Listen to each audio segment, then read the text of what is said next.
ერთ წელიწადში საქართველოს კიდევ 14 ქალაქსა და სოფელში ყოველდღიური წყალმომარაგება იქნება რეგიონული განვითარების სამინისტრომ და საქართველოს წყალმომარაგების კომპანიამ კონტრაქტორებთან დოკუმენტი გააფორმეს. პროექტის განხორციელება პირველ ეტაპზე ცაგერში, წალენჯიხაში, ზესტაფონში, სურამში, ლანჩხუთში, ოზურგეთში, ლენტეხსა და ომალოში დაიწყება და სამუშაოებზე 5000 ადამიანი დასაქმდება. სასმელი წყლის ერთადერთი წყარო შელიების ოჯახისთვის ხშირად მხოლოდ ჭარის. მათ ონკაში წყალი კვირაში რამოდენიმე საათით მოდის. შელიების მსგავსად მხოლოდ წალენჯიხის რაიონში ათასობით ოჯახს წყალი დღე-გამოშვებით მიეწოდებათ. ძალიან დიდი პრობლემებია ოჯახს წყლის გამო. ზაფხულობით შრება ჭა და ძალიან დიდ ცუდ მდგომარეობაშია ოჯახი. ყველა დიასახლი სჭირდება წყალი. და ძალიან ამის გამო ძალიან ვართ გაწვალებულები. მსგავსი პრობლემებია საქართველოს თითქმის ყველა რეგიონში, თუმცა ამ საკითხის გადასაჭრელად ინფრასტრუქტურის სამინისტრომ მუშაობა დაიწყო. ერთ წელიწადში საქართველოს 14 მუნიციპალიტეტს ყოველდღიური წყალმომარაგება ექნება. ჩვენ გვაქვს გეგმა, რომ წლის ბოლომდე ყველა მუნიციპალიტეტს 63-ს მივაწოდოთ წყალი და ეს იყოს ყოველდღიური წყლის მომარაგება.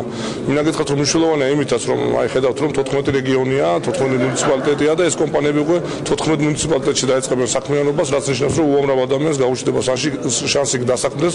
ჩვენი გათვლებით დაახლოებით 5000 კაცი იმუშავებს ამ პროექტზე.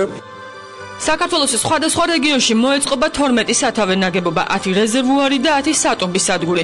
გამოიცვლება მილსადენები. ამ დანადგარების საშუალებით კი რეგიონებში წყლის ყოველდღიურად მიწოდება იქნება შესაძლებელი.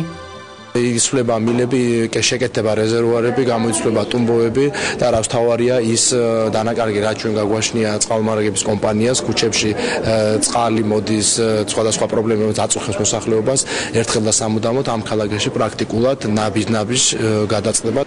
სამუშაოების დასაწყებად ინფრასტრუქტურის სამინისტრომ სამშენებლო კომპანიებთან კონტრაქტები უკვე გააფორმა. 10-მდე კომპანიამ 13 თვის ვადაში რეგიონებისთვის სასმელი წყლის ყოველდღიურად მიწოდების ვალდებულება აიღო. ფაქტურად თბილისის გარდა წყალი არ მოდიოდა არც ერთ ქალაქსა და რეგიონში სტაბილურად. დღეს ამ პროექტებით ხდება ის, რომ 14 ქალაქში და მე დანარჩენ 27-ში განხორციელდება წყლის პროექტი, რაც წყლის სტაბილურ მომარაგებას უზრუნველყოფს. სამუშაოები რთული არისო, ჩვენ მაინც შევეცდებით და შევასრულებთ თავიდან ბოლომდე პროექტით გათვალისწინებულ ყველა სამუშაოს. პროექტს, რომელმაც რეგიონების ყოველდღიური წყალმომარაგება უნდა უზრუნველყოს, საინვესტიციო ბანკი და ქვეყნის მთავრობა აფინანსებს და ის 40 მილიონი ლარი ჯდება.